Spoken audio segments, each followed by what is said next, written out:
بسم اللہ الرحمن الرحیم۔ السلام علیکم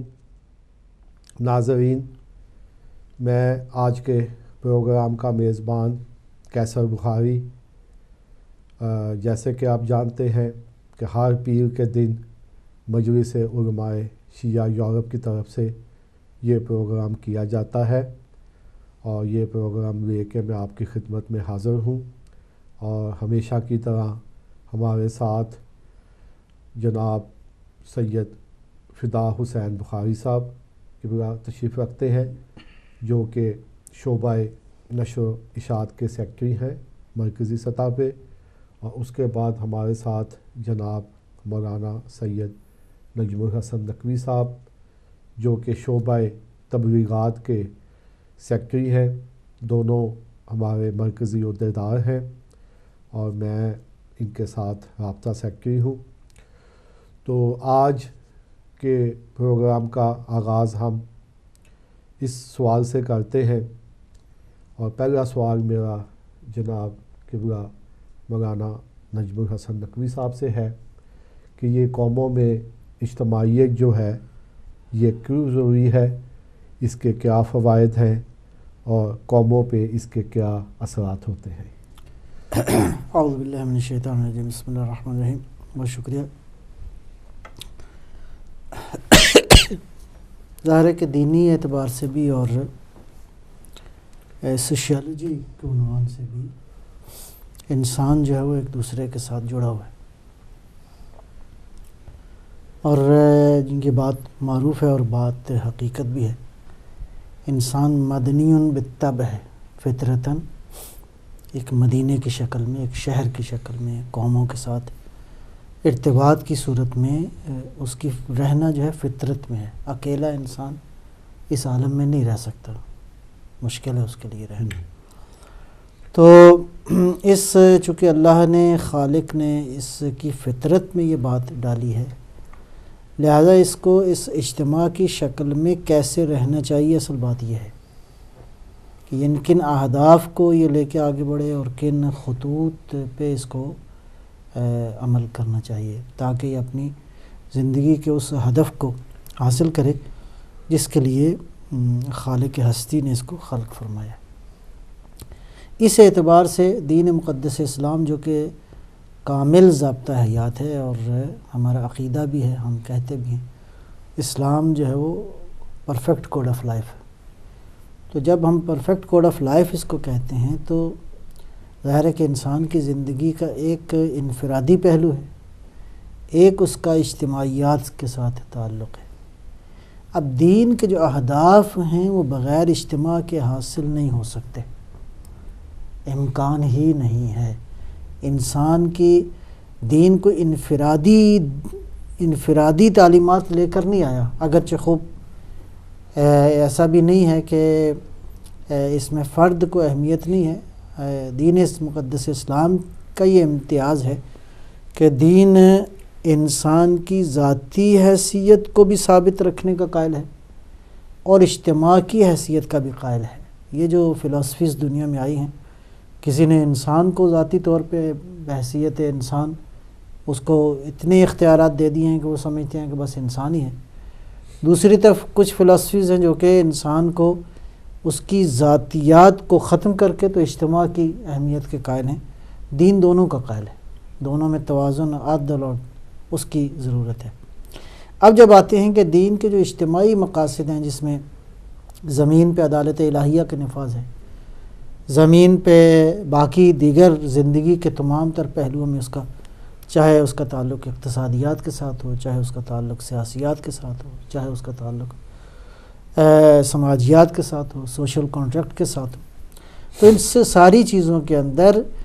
دین نے ایک جامع پروگرام جو ہے وہ انسان کو دیا ہے۔ اب آتے ہیں اگلے مرحلے میں کہ دین کے پاس جو جامع پروگرام ہے زندگی کا، اس میں ظاہر ہے کہ اسلامی حوالے سے مکاتب فکر مختلف ہیں۔ ایک اسکول آف تھاٹ ہے اہل بیت علیہم السلام کا، ان کی جو انٹرپریٹیشن ہے دین اور دین کے سسٹم کے بارے میں، وہ ہمارے عقیدے کے مطابق اصل ہے، پیور ہے، خالص ہے، اس میں کوئی جھول نہیں ہے، کوئی کمی نہیں ہے، کوئی مشکل نہیں ہے۔ ایک طرف بہرحال دوسرے مکاتب فکر ہیں جو بہرحال ان کی اپنی ایک انٹرپریٹیشن ہے، ایک اپنی انڈرسٹینڈنگ ہے اسلام کے اجتماعی نظام کے حوالے سے۔ اب اس کے بعد آج کے دور میں دین ایک اجتماعی طاقت اور قوت کے طور پہ ہم نے دیکھا کہ کامیاب ترین تجربہ تو تمام تر انسانی تاریخ میں بے نظیر اور بے مثال ہے، وہ حضرت امام خمینی رضوان اللہ تعالیٰ علیہ کی قیادت میں آنے والا وہ تغیر، وہ تبدیلی اور وہ انقلاب ہے جس نے آج تک تمام تر شیطانی قوتوں کو للکارا ہے اور اپنے پاؤں پہ وہ مضبوطی کے ساتھ کھڑا ہے۔ اور وہ جو پروپیگنڈا تھا کہ دین افیون ہے، دین چرس ہے، دین انسان کو اجتماع سے دور کر دیتا ہے، دین کا سیاست سے کوئی تعلق نہیں ہے، دین جو ہے وہ انسان کو بزدل بنا دیتا ہے، دین انسان کو کاہل بنا دیتا ہے، دین انسان کو اپاہج کر دیتا ہے، انسان کو کسی کام کا نہیں رہنے دیتا، ہم نے دیکھا کہ دین ہی کے نام پہ ایک تبدیلی آئی ہے اور وہ زندگی کے ہر شعبے میں آئی ہے۔ کوئی ایسا شعبہ نہیں ہے کہ جس شعبے میں دین نے تبدیلی اور انسانوں کے اندر پامردی، استقلال، آزادی، حریت اور شہامت کا جو درس دین نے دیا ہے اس کا کامیاب ترین تجربہ انسان آئے۔ ہم آج کے انسان کو دعوت فکر دیتے ہیں وہ آئیں اور آ کے اس کے اوپر دیکھیں کہ دین جو ہے وہ انسان کو کس طرح کرتا ہے، تبدیلی کیسے لے کر آتا ہے انسان کی زندگی میں۔ آپ کی اجازت سے کہ جیسے کہ نماز کا حکم ہے کہ گھر میں بھی نماز ہو سکتی ہے لیکن مسجد میں جماعت میں اس کی طرف آتا ہوں۔ اب اس کے بعد اگلے مرحلے میں ہم دیکھتے ہیں، یہ جب ہم بات کرتے ہیں سیاست کی، اقتصاد کی، باقی دیگر پہلوؤں کی، اس میں اب دین کے اس پہلو پہ جو آج کے اس دور میں امام خمینی کا میں مثال اس لیے دے رہا ہوں کہ کامیاب ترین تجربہ ہوا ہے۔ اچھا، اب وہ فرماتے ہیں کہ دین ہمہ چیزش سیاست است حتی عبادتش، دین کی ہر چیز سیاست ہے، یہاں تک کہ جو عبادت کا نظام ہے وہ بھی سیاست ہے۔ البتہ یہ سیاست کون سی سیاست ہے؟ ظاہر ہے اس سے سیاست سے مراد وہ الہی سیاست ہے جس میں انسانوں کے اجتماعی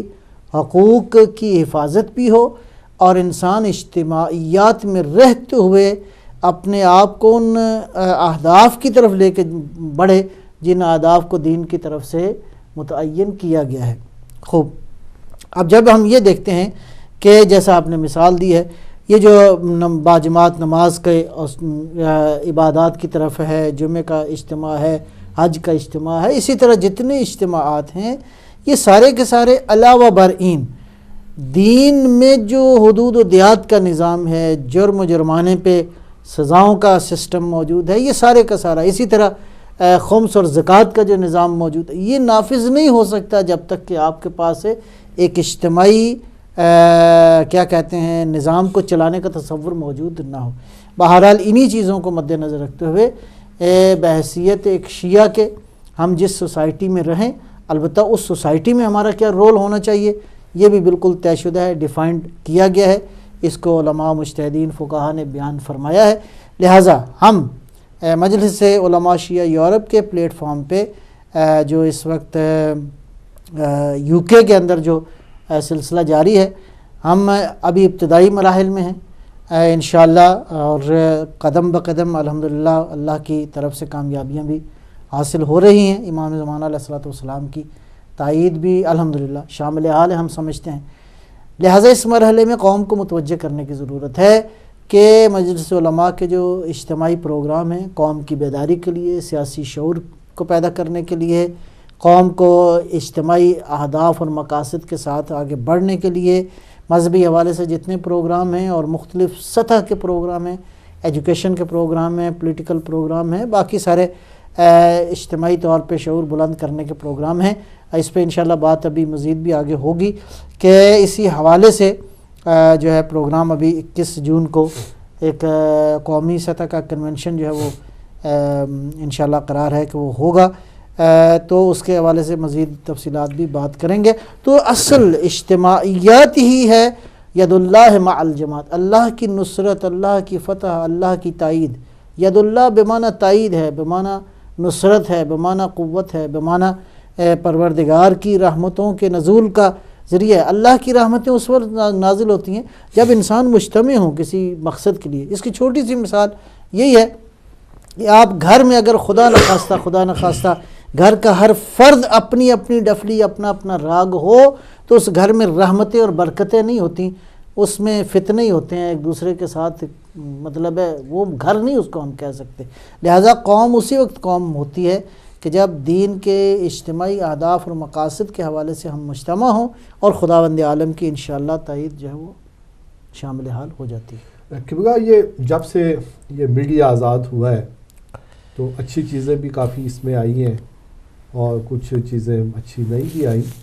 لیکن آج کل جو مختلف چینلز پہ میں نے دیکھا ہے کہ وہ معاشرتی خامیاں جو ہیں ان کو اجاگر کرتے ہیں، بغاوت ہو گئی، یہ رشوت ہو گئی، یہ چیزیں ہو گئی، تو وہ مجھے بڑا افسوس ہوا دیکھ کے کہ وہ جس کو وہ کہتے ہیں کہ یار یہ تم بغاوت کرتے ہو، یہ اچھا نہیں ہے اسلام اس کی، تو آگے سے وہ جواب دیتا ہے بڑا ڈٹائی کے ساتھ، وہ سب کہہ رہے ہیں میں بھی کہہ رہا ہوں، اس میں کیا ہے؟ تو یہ ہے کہ ہم یہ معاشرہ جو ہے یہ کیوں نہیں یہ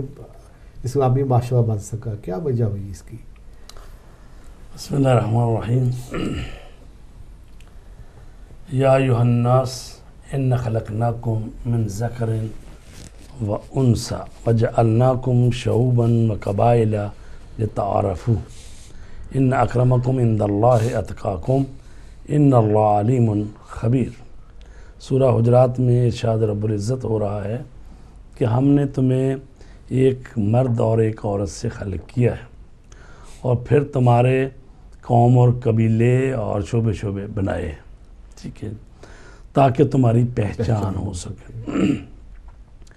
تو انسان جیسا کہ قبلہ نے بھی فرمایا کہ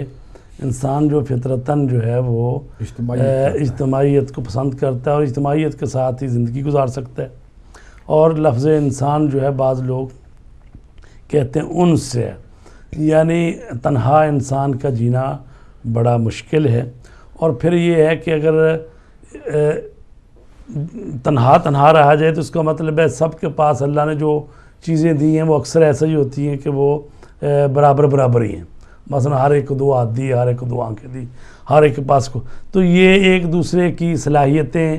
جمع ہوتی ہیں۔ تو جیسا کہ پہلے تو ابو علی سینا یہ کہتے تھے نا کہ بھئی 70 آدمی کام کرتے ہیں تو ایک لقمہ جو ہے وہ انسان کے منہ میں جاتا ہے، تو اب تو 70 کی بجائے مطلب اور زیادہ جہاں مشین نے لے لیا ہے انسان کی جگہ، تو وہاں ان مشینوں کو بنانے والے اور چلانے والے وہ پھر اس میں اور سینکڑوں انسان جمع ہو گئے ہیں کہ بھئی کچھ لوگ ہیں جو کہ بنا رہے ہیں، مشینری بنا رہے ہیں، ہل بنا رہے ہیں اور اس کو بعد بیج بو رہے ہیں، کوئی پھر اس کی فصل کاٹ رہے ہیں، پھر اس کو گندم کو لے کے جا کے چکی پہ پیس رہے ہیں اور اس کے بعد پھر دکانوں پہ آتا ہے، پھر آٹا گوندا جاتا ہے، پھر لقمہ تیار ہے۔ تو یعنی یہ 70 آدمی مثلا کام کریں تب جا کے کہ لقمہ ایک انسان کے منہ میں پڑتا ہے۔ تو لہٰذا اگر انسان چاہے کہ میں تنہا زندگی گزار لوں تو یہ نہیں ہو سکتا، لہٰذا وہ اجتماعیت کی ضرورت ہے۔ تو اللہ بھی کہتا ہے کہ تمہارے قبیلے اور قوم قرار دی گئی ہے تاکہ تم مل جل کے رہو، اور بہرحال اللہ کے نزدیک تو تقوی ہی معیار ہے، عزت اور عظمت کا معیار تقوی ہے۔ تو ضرورت تو ہے انسان کو کہ معاشرے میں رہے،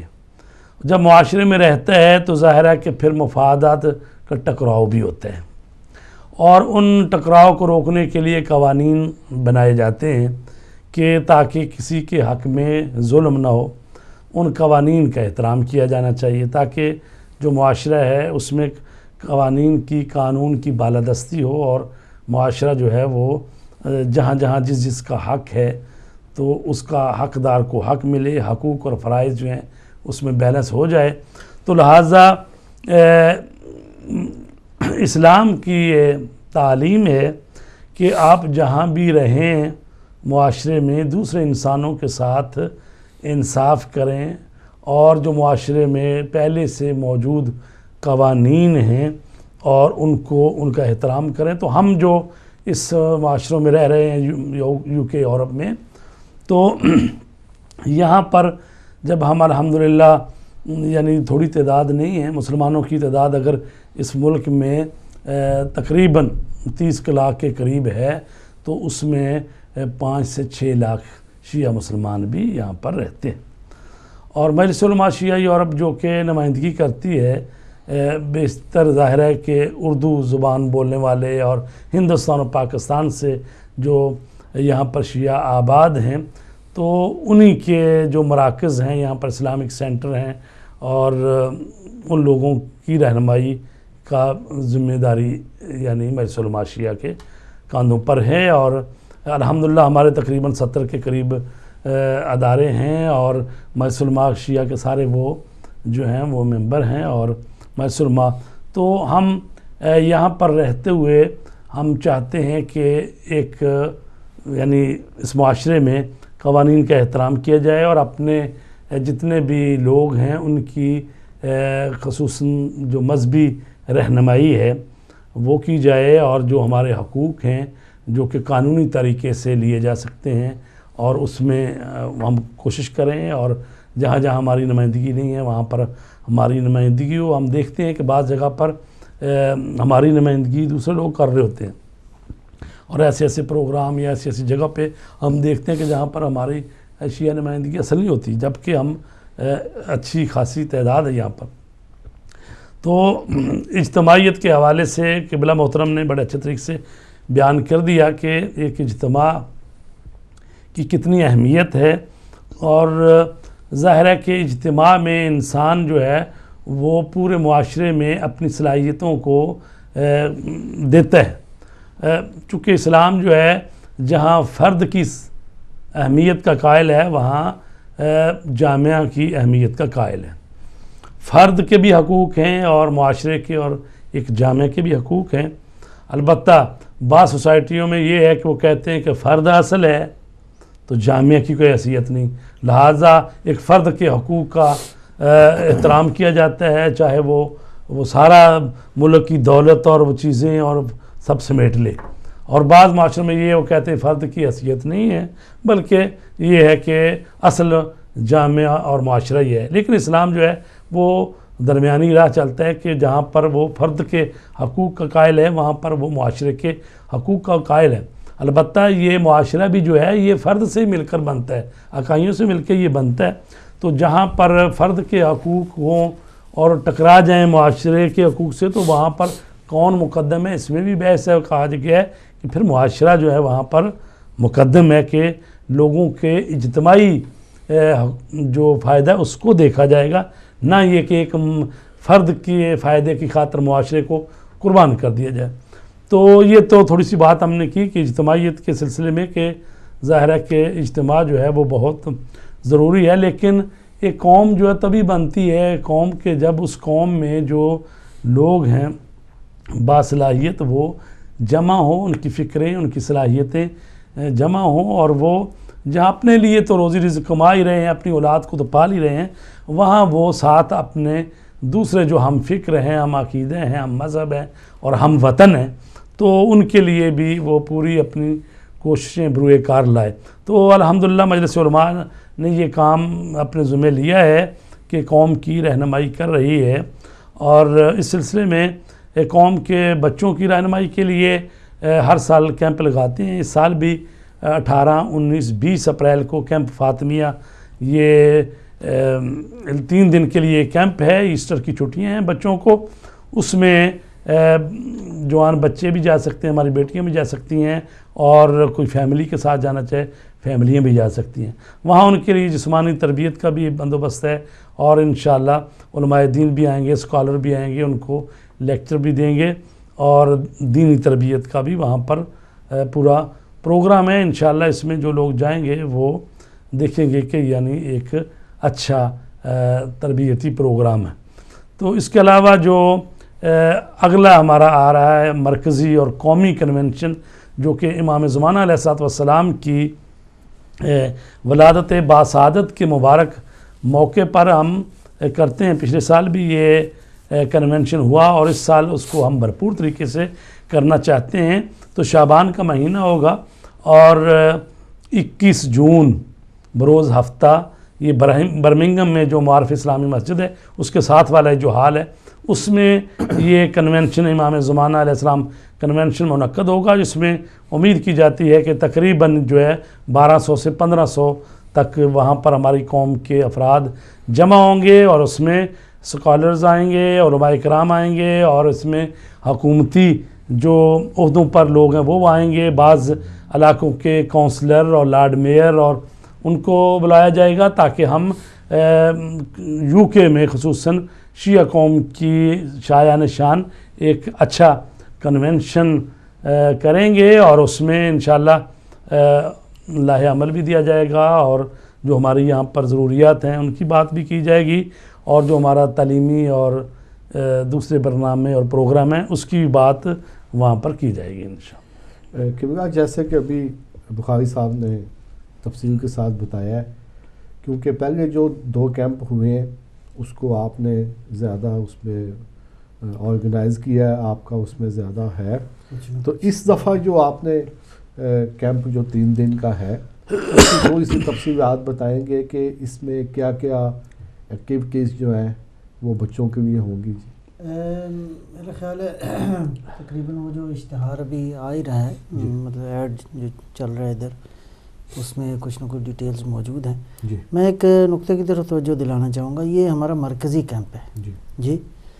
ایسا نہیں ہے کہ مجلس علماء صرف بچوں کی تربیت کے پاس یہی اس کے پاس ایک پروگرام ہے جی۔ ابھی تک 2 کیمپ انتہائی کامیاب ہوئے ہیں، اور حتیٰ ان کیمپوں کی جو بعض خصوصیات میں سے خصوصیت یہ ہے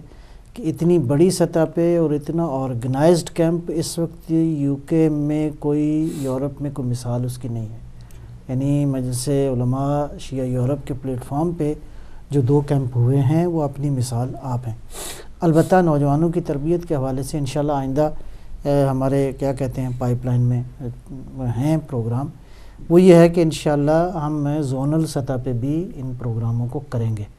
تاکہ آہستہ آہستہ وہاں سے بچوں کا انتخاب کر کے ہم مرکزی کیمپ میں لے جائیں، اور یہ زیادہ ہمارے لیے انشاءاللہ